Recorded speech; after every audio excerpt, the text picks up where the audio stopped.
Dulu orang ngajar pakai bahasa Arab, sekarang orang sudah bisa pakai bahasa semut. Makoli inna makoli fima makoli anta makoli alisikni. Oh, celeng. Celeng itu nggak tahu ilmu huruf. Bismillahirrahmanirrahim. Assalamualaikum warahmatullahi wabarakatuh. Alhamdulillahirrabbilalamin. Wassalatu wassalamu ala rasulillah wa ala alihi wa sahbihi wa mawalah amma ba'du. Sahabat beriman yang dirahmati Allah, Alhamdulillah kita bertemu lagi di channel ini. Pada kesempatan ini, saya mengajak sahabat semua untuk bersama-sama menyimak kajian yang akan disampaikan oleh guru kita. Tentunya banyak sekali ilmu, hikmah, dan manfaat yang bisa kita jadikan pelajaran dalam kehidupan kita sehari-hari. Penasaran seperti apa videonya? Mari kita simak bersama. Selamat mendengarkan. Qala Rasulullah sallallahu alaihi wasallam, ittaqillah. Berusahalah selalu engkau meningkatkan takwa kepada Allah. Saya langsung lompat kepada sanad yang penting dan matan yang penting. Man ya'ish minkum ba'di. Siapa nanti yang hidup setelah generasiku? Nabi wafat, muncul generasi, muncul generasi, muncul generasi. Man ya'ish minkum ba'di. Siapa yang hidup sepeninggalku ini? Fasayara fihi ikhtilafan katsira. Akan banyak melihat masalah-masalah yang sebelumnya tidak muncul. Masalah ini menyebabkan satu, banyak beda pendapat. Yang kedua, dari beda pendapat banyak perselisihan. Yang ketiga, dari muncul perselisihan, muncul perpecahan. Saya mau tanya sebentar. Sekarang banyak tidak yang berselisih? Banyak tidak yang bermusuhan? Banyak tidak yang terpecah belah? Berarti apa yang Nabi sampaikan dulu benar atau tidak? Benar atau tidak? Baik, satu. Tanda kedua kata Nabi, innallaha la yaqbidul ilma intiza'an yantazi'uhu minal ibad. Ada satu masa ilmunya nanti mulai hilang, tapi bukan ilmu langsung yang dicabut. Walakin yantazi'uhu biqabdil ulama. Ulama-ulama yang pakar kata Nabi itu mulai meninggal satu-satu. Hatta idza lam yubqi alima, sampai kalau pakarnya sudah tidak ada, muncullah kemudian orang-orang yang tidak jelas diulama-ulamakan. Orang asalnya tak jelas jadi ustadz, asal tidak jelas jadi kiai. Fasu'ilu fa'aftau fadallu wa adallu. Tapi yang menarik, itu bisa diundang pengajian, bisa ditanya, bisa kasih fatwa, maka yang nanya salah, yang jawab salah, yang penanya dengan yang ditanya, dua-duanya tersesat. Saya mau tanya sekarang. Sekarang jadi ustadz tuh gampang atau susah? Gampang atau susah? Zaman dulu jadi ustadz, ngaji, depannya guru, guru ada guru lagi, ada guru lagi, ada guru lagi. Tidak akan lulus dia ngajar sebelum diizinkan oleh gurunya. Guru berkata, ajaztu laka, aku berikan engkau kebolehan ngajar. Ajaza, sifatnya disebut dengan ijazah. Ijazah diberikan karena guru sudah ngecek, kamu sudah punya ilmunya. Nahu lancar, sorob bagus, Quran dikuasai, hadis faham, sorogan depan guru, layak ngajar, silakan. Sekarang pagi main silat, malam kasih fatwa. Dulu orang ngajar pakai bahasa Arab, sekarang orang sudah bisa pakai bahasa semut. Makoli inna makoli fima makoli anta makoli alisikni. Masuk. Dulu standarnya jelas, sekarang semakin tidak jelas. Sampai di hadis Muslim, nomor hadis yang ke-11, Nabi katakan, sayati alaikum unasun. Akan tiba-tiba sekelompok orang, dia ngajar, bima lam tasma'uhu wa la yasma'unahu aba'ukum. Yang saat Anda dengar, Anda pun bingung, jangankan Anda, orang dulu pun kalau dengar, itu ikutan bingung. Nah, sekarang saya tanya, satu, tadi ke awal, yang berselisih ada tidak? Yang beda pendapat ada tidak? Baik, yang berkelahi ada tidak? Masalah nasab, ribut. Masalah kunut dengan tidak kunut, ribut. Masalah bismillah, jahar sir atau enggak baca, ribut. Tapi yang sholat, tidak ribut. Yang tidak ke masjid, tidak ribut. Ada yang ribut sesama ulama ada? Sesama ustadz ada? Yang ustadz-ustadan ada? Yang ulama-ulamaan ada? Berarti yang Nabi sampaikan dulu sekarang sudah ada atau belum? 3. Saya agak cepat nih. Awas hati-hati. Sayati alaikum zamanun, akan tiba satu masa ditandai dengan satu taqarubul aswaq. Pasarnya mudah diakses, terjadi percepatan digitalisasi. Ini kalimat Nabi. Dulu ibu ke pasar, berangkat manual, pakai motor, naik angkot, belanja, pulang, kembali ke rumah. Sekarang, klik, barangnya datang. Ditandai waktu itu taqarubuz zaman, waktunya cepat berlalu. Setahun kayak sebulan, sebulan kayak sepekan, sepekan kayak sehari, sehari kayak sekilatan. Saya tanya, sekarang sudah terjadi belum? Maka ketika masa itu tiba, yantashirul kadhib dan tashirul fitan. Masalahnya makin banyak, polemiknya makin banyak, fitnahnya makin banyak, manipulasinya makin banyak. Yang dulu offline sekarang on. Kalau dulu nipunya offline, sekarang nipunya on. Kalau dulu judinya offline, sekarang judinya on. Bahkan saya lihat kemarin Zeus pun udah main judi itu. Nah, ini masalah kita sekarang. Yang Nabi sampaikan 15 abad yang lalu, muncul sekarang. Sedangkan amanah Al-Quran, amanah hadis, amanah para ulama kita, kalau sudah tercipta satu negeri, satu bangsa, satu negara, maka kewajiban semua penduduknya, ini doktrin agama, kewajiban semua penduduknya, mau rakyatnya, mau pejabatnya, mau yang punya kedudukan, mau yang tak punya kedudukan, maka doktrin pertama dalam Al-Quran, cintai negaranya, jaga bangsanya, jaga negerinya, bersatu untuk membangun negerinya. Wa'tasimu bihabdillahi jami'an wala. Jangan terpecah belah. Jangan kita kemudian dipecah-pecah. Kata Al-Quran, bersatu kita dengan satu pedoman, satu naungan, yang kalau itu dikerjakan, otomatis bukan hanya damai tentram negerinya, tapi Allah jamin sukses, makmur, jaya, dan terdepan dalam kehidupan. Saya ulangi, sukses, makmur, jaya, dan terdepan dalam kehidupan. Yuk kita cek. Mukadimah kedua selesai. Kita masuk sama yang ketiga nih. Ini sebentar, kita sampai jam berapa ini? Subuh? Tolong catat nih ya, ini sampai subuh sini saya jam 9 pulang nih. Sebentar. Al-Quran turun di mana? Saya ulangi, Al-Quran turun di mana? Mekah. Waktu Quran turun, Mekahnya maju nggak? Yang pintar ada nggak? Hah? Yang pintar ada nggak? Punya peradaban nggak? Ganti. Yang mabuk banyak nggak? Yang zina banyak nggak? Yang judi ada nggak? Yang pembegal ada nggak? Sekampung begal semua. Ini Mekah nih. Sampingnya Romawi sudah maju. Peradaban ada. Sampai sekarang jejaknya masih ada. Di Mediterania, kalau kita tarik dari mulai Italia sampai kemudian nyebrang sedikit Tripoli, sampai ke Turki, sekarang jejak-jejak Romawi masih ada kolosiumnya. Saya pernah kunjungi. Samping kirinya Persia. Imperium besar, kekuatannya luar biasa. Kanannya Romawi, kirinya Persia. Quran tidak diturunkan di Romawi, tidak di Persia. Supaya orang tidak berkata di kemudian hari, pantas umat Islamnya bisa hebat dan maju, karena Qurannya turun di Romawi. Pantas Islam bangun peradaban di Andalusia, Spanyol sekarang, karena Qurannya turun di Persia. Allah turunkan di tempat yang paling terpecah, kriminalnya paling banyak, dosanya paling banyak, saking banyaknya disebut oleh para ulama dengan jahiliyah. Apa? Jahiliyah itu gabungan dua hal. Satu sifatnya jahlun, dua orangnya jahil. Jadi kalau ada jahlun, pencurinya, mabuknya, zinanya, orangnya disebut jahil. Kalau digabungkan orang dengan sifat ketemu, jahiliyah. Pak, yang mabuk ada nggak sekarang? Jahiliyah, pemabuk pemula, itu 5 kali sehari. Itu orang yang nyoba mabuk zaman jahiliyah, baru nyoba nih 5 kali sehari. Kalau yang sudah khatam, sehari bisa lebih. Jadi profesional itu mabuknya lebih dari 5. Ini maaf Bu ya, sekarang begal ada nggak? Ada begal. Di sini ada. Tidak ada. Jahiliyah, begal itu sekampung begal semua Bu.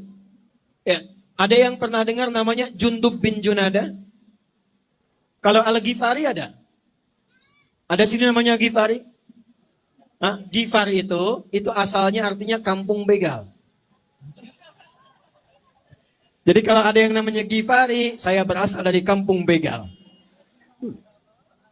Komandan begal namanya Jundub bin Junada. Dia terfikir, saya dengar ada orang baik di Mekah, saya ingin datang minta pencerahan. Perhatikan indahnya Nabi. Belum bicara, baru lihat Bu, sudah jatuh cinta. Baru lihat, sudah tunduk. Nabi itu mewariskan akhlak, itu lebih utama daripada doktrin. Gimana caranya orang lihat itu, orang sudah semakin terpana. Asyhadu an la ilaha illallah, asyhadu anna Muhammadar Rasulullah. Masuk Islam. Ya Rasulullah ausini, ya Nabi tolong wasiatkan aku. Nabi ajarkan 1-2 makna dari ayat, kata Nabi pulang, balik ke Ghifar, ajarkan masyarakat kampungmu. Kata Jundub, ya Nabi, saya tidak akan pulang sebelum saya umumkan keislaman saya di depan Ka'bah. Kata Rasulullah, jangan ya Jundub, ini orang masih belum paham, belum mengerti, takutnya engkau umumkan, engkau dianiaya. Apa jawab Jundub? Ya Rasulullah, saya ini mantan panglima begal. Saya membegal terang-terangan, masa syahadat sembunyi-sembunyi? Maka datang ke depan Ka'bah, dia katakan, ya ma'asyara Quraisyin. Hai semua orang Quraisy, saksikan asyhadu an la ilaha illallah wa asyhadu anna Muhammadar Rasulullah. Saya bersyahadat, kalian mau apa? Dipukulilah orang ini, jatuh pingsan, datang Sayyidina Hamzah, riwayat lain mengatakan Sayyidina Ali, hentikan karena ini orang Ghifar, tempat barang dagangan kita lewat. Kalau dia meninggal di sini, barang kita tak aman di Ghifar. Maka dibiarkan lolos saat itu pulang ke Ghifar, bekal cuma 1-2 ayat. 1 ayat, 2 ayat. Pulang ke Ghifar, dakwah di Ghifar, tiba-tiba semadinah heboh, karena sekampung Ghifar masuk Islam semuanya. Mantan begal. Dapat 1-2 ayat, cuman 1 ayat, 2 ayat. Pulang kampung, sekampung begal, muslim semua jadi orang baik. Untuk mengenang peristiwa itu, beliau perkenalkan nama daerah yang bukan dirinya, untuk menunjukkan, saya dulu orang kurang baik. Sekampung tidak baik, tapi Quran merubah saya menjadi pribadi yang baik. Maka dikenalah sejak saat itu nama kampungnya Al-Ghifari. Dari tukang begal menjadi ahli Al-Quran. Kenal Umar bin Khattab? Kenal di mana? Bilang kenal, sekali lagi saya pulang tuh. Ini masih mending kenal Umar. Saya waktu di Pekanbaru, izin komandan, ini Pangkopsudnya masih ada Bang Nurdin. Itu di Lanut Rusman Nuryadin, ada yang kenal Firaun, Pak. Hampir saya pulang tuh. Kenal Firaun? Kenal katanya. Di sini masih agak mendingan Umar. Umar sebelum masuk Islam, maaf, keras tidak? Kuat tidak? Segimana kuatnya? Siapa yang berani dengan saya? Pekerjaan Umar tiap hari. Siapa yang berani dengan saya? Ketemu di Bukit A, sebelum datang, pamit dulu pada ibu yang telah melahirkannya, karena ia akan pulang tanpa nama. Umar. Semua yang terkait dengan khamar, Mira Santika, tokohnya Umar. Umar saking dahsyatnya, visinya panjang, jualan Tuhan. Yang lain bikin dari, maaf, kayu, asnam. Bikin dari batu, wathan. Umar bikin dari roti. Yang belum pernah terpikirkan pada masa itu. Saking tinggi visinya, bikin Tuhan dari roti, dia jualan. Makanya nanti saat masuk Islam, kadang senyum sendiri, kadang nangis sendiri. Begitu jualan, suhu panas. Ini nih Pangkopnas baru pulang 52 derajat ya. Suhunya panas, Umar muter-muter jualan Tuhan, gak ada yang beli. Hidayah mulai datang. Tuhan. Karena gak ada yang beli, sudah lewat banyak, jalan lelah, maka Umar putuskan duduk, dia minta maaf. Ya Lata a'dzirini kuntu jawaan. Lata, Tuhan Lata, saya mohon maafkan saya. Memang ini kedesak lapar banget. Keren. Dia simpen Tuhannya di depan, saya pinjam palanya, ntar saya ganti saat pulang. Jalan lagi, lapar lagi, dia bilang, ya Lata a'dzirini, saya mohon maafkan saya. Saya panjang jalan, dia jualan dan makan Tuhan yang dia jual. Umar. Tapi tahukah Bapak dan Ibu, apa yang merubah Umar menjadi pribadi yang baik, hebat, pribadi yang unggul, sampai menjadi pemimpin yang dikenang sampai sekarang? Cuman 2 huruf, Pak, dari Al-Quran. Berapa huruf? Berapa huruf? Tenang, kampanye udah lewat, jadi kita nggak akan resah itu. Cuman 2 huruf. Toha. 2 huruf. Lewat Umar, niatnya bunuh Nabi, disampaikan saudarinya masuk Islam, begitu nengok rumah saudari, dia sedang baca Al-Quran surat Toha. Cuma 2 huruf, Toha, bem, menghunjam jiwanya, jatuh keangkuhannya, masuk Islam usap syahadat, setelah itu jadi orang terbaik di zamannya. Anda bayangkan, baca 2 huruf dari Quran, Toha, jadi orang paling hebat. Anda udah baca Yasin sampai tamat, Al-Kahfi sampai selesai, sampai sekarang masih ribut aja. Apa yang salah? Nah, maka kalau sekarang kita ingin menjadi tangguh dan ampuh, bebas dari perpecahan, membangun bangsa dengan kerukunan, kuatkan kita dengan keilmuan, intelektualitas tinggi, spiritualitas kuat, kemudian jasmani juga hebat, maka kunci pertama bagi umat Islam khususnya kembali kepada Al-Quran. Masya Allah, sangat luar biasa kajian yang sudah disampaikan oleh guru kita. Sahabat beriman yang dirahmati Allah, tetaplah di channel ini karena kajian ini belum selesai. Mari kita lanjutkan kembali. Selamat mendengarkan. Kembali kepada apa? Ya, yuk saya bacakan hadisnya. Nanti yang bisa ngulang saya kasih hadiah. Siap? Ya. Bismillahirrahmanirrahim. Hadisnya riwayat Al-Bukhari, nomor hadis 5027. Imam Al-Bukhari karena nggak pernah ketemu Nabi, maka beliau menerima dari seorang bernama Hajjaj bin Minhal. Hajjaj bin Minhal menerima dari Alqamah. Alqamah menerima dari Sa'ad bin Ubaidah. Sa'ad bin Ubaidah tersambung nanti ke Abu Abdurrahman As-Sulami. Abu Abdurrahman As-Sulami menerima dari Uthman bin Affan. Uthman bin Affan menerima dari Nabi SAW. Ya, coba ulangi. Ini serius nih. 5 juta. 10 juta. Saya serius ini. Umrah. Apa kata Nabi? Perhatikan kalimatnya. Khairukum man ta'allamal Qur'ana wa 'allama. Khairukum, yang terbaik di antara Anda. Pokoknya kalau ada baik, yang terbaik. Anda sekarang ditugaskan di bagian apa? Tugasnya apa? Amanahnya apa? Kalau Anda ikuti petunjuk ini, maka Allah akan tempatkan Anda menjadi yang terbaik di bidangnya. Modalnya yakin, ikutin. Dan Allah sudah tunjukkan, ya, turun di Mekah, Mekahnya diangkat jadi kota berperadaban, sampai sekarang yang tidak ada menjadi ada, nggak ada pohon pisang, pisangnya ada. Dari pisang Indonesia, Lampung sampai pisang Brazil ada. Tidak ada pohon nanas, pohon nanasnya tidak ada, buahnya ada. Kota-kota bisa dibangun, tanahnya tandus. Barakah dari Al-Quran, diamalkan isinya, dijalankan ayatnya, makmur kotanya, sampai sekarang. Dibawa ke Yathrib, Yathrib jadi maju. Saking majunya berubah nama menjadi Al-Madinah Al-Munawwarah. Sampai sekarang. Dibawa ke Spanyol, Portugal, Iberia, Andalusia dulu. Dulu masih jauh tertinggal. Spirit Quran dibawa, dipraktekkan isinya, dibangun kotanya, jadi peradaban istananya muncul sampai dengan saat ini. Anda tugas dimanapun, jadi apapun, apa profesinya, keluarkan ayatnya, ikuti petunjuknya, maka silahkan lihat. Lihat hasilnya, bedakan hasilnya, rasakan bedanya, dan pasti akan terasa bedanya. Silahkan cek. Tidak ada satupun yang mengamalkan isi Al-Quran, kecuali akan mulia dirinya dan lingkungan sekitarannya. Ini kita cek. Quran turun di hari apa? Jumat. Nah, kalau nggak ada hadiahnya cepat jawab tuh. Maka Jumat berubah menjadi Sayyidul Ayyam. Hari mulia pemimpin barahan. Turun di bulan apa? Ramadan. Ramadan langsung berubah menjadi Sayyidus Syuhur. Bulan paling mulia di antara sekian bulan yang ada. Turunnya lewat malaikat apa? Jibril. Jibril langsung naik status jadi Sayyidul Malaikah. Pemimpin para malaikat. Turun pertamanya malam atau siang? Malamnya berubah menjadi Lailatul Qadar. Saat dibacakan, itu pahala langsung turun lebih daripada 1000 bulan. Salat, pahala turun lebih dari 1000 bulan. Teruskan. Turunnya kepada Nabi namanya siapa? Muhammad sallallahu alaihi wasallam. Maka naik status dengan Al-Quran itu menjadi Sayyidul Anbiya'i wal Mursalin. Turun Quran di kota apa? Mekahnya berkah sampai sekarang. Nabi hijrah kemana? Bukan. Salah kencang lagi. Nabi hijrahnya ke Yathrib.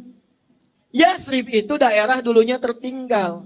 Ekonominya berantakan, dimonopoli Yahudi. Konfliknya tinggi. 6 abad gak selesai, Aus dengan Khazraj. Konflik sosial ada, Maaf, pertengkaran muncul, tawuran selalu ada. Kalau meninggal di sini di sana mesti tewas. Nabi datang hijrah, turun Quran cuma 2 tahun berubah jadi kota berperadaban. Yang konflik selesai. Ekonomi maju. Pasar stabil. 2 tahun berubah jadi kota yang sangat maju, memberikan karisma dan pancarannya sampai ke dunia. Dalam bahasa Arab berubah nama menjadi Al-Madinah Al-Munawwarah. Alhamdulillahirrabbilalamin, demikianlah kajian penuh ilmu, hikmah, dan manfaat yang sudah kita dengarkan bersama dari guru kita. Sahabat beriman yang dirahmati Allah, terima kasih banyak sudah menyimak kajian ini sampai selesai.